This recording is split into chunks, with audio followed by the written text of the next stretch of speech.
Hello students, आपका स्वागत है आपके अपने YouTube channel biology for NEET में। और आज देखिए हम एक टॉपिक जिसको डिस्कस करने जाएंगे वो है RFLP। देखिए RFLP जो है ये एक बेसिक टॉपिक है। अगर हम बात करें सबसे पहले इसकी फुल फॉर्म की, तो इसकी फुल फॉर्म होती है रेस्ट्रिक्शन फ्रेगमेंट लेंथ पॉलीमॉर्फिज्म। तो देखिए अगर हम बात करें तो यहाँ पर रेस्ट्रिक्शन फ्रेगमेंट लेंथ पॉलीमॉर्फिज्म की, तो इसको हिंदी में हम क्या कहेंगे, इसी में हिंदी में हम ये कह सकते हैं इसको रेस्ट्रिक्शन खंड लंबाई बहुरूपता।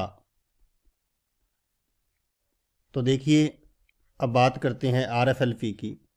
तो RFLP जो है वो आपके DNA से संबंधित होती है। जैसे मान लीजिए ये DNA है और आपको पता है कि DNA होता है वो क्या होता है, डबल स्टैंडर्ड होता है। तो यहाँ पर जो DNA है, तो DNA जो है वो मानव का DNA लगभग 99.9% हम कह सकते हैं जो DNA का पैटर्न होता है वो सभी ऑर्गेनिज्म का सेम होता है। यानी हम कह सकते हैं लिविंग ऑर्गेनिजम्स जो हैं उनमें DNA पैटर्न जो है वो 99.9% तो सभी का सेम होता है और 0.1% क्या होता है, ये डिफरेंट होता है। और ये जो डिफरेंट होता है इसी को ही हम बोलते हैं पॉलीमॉर्फिज्म।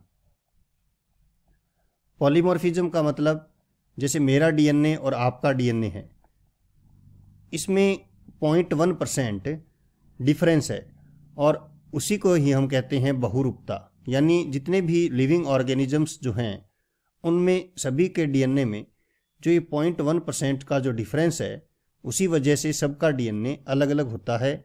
इसे हम पॉलीमॉर्फिज्म या बहुरूपता कहते हैं। तो देखिए अगर हम बात करें, जैसे आपको पता है कि DNA होता है उसमें नाइट्रोजन क्षार का क्रम होता है। जैसे एडेनिन थाइमिन के साथ जुड़ता है, ग्वानिन साइटोसिन के साथ जुड़ता है। तो यहाँ पर जो DNA की अगर हम बात करें तो मान लेते हैं हम DNA की जैसे एक सिंगल स्ट्रैंड हमने बनाई और इसके ऊपर हमने DNA का सीक्वेंस बनाया ATGC।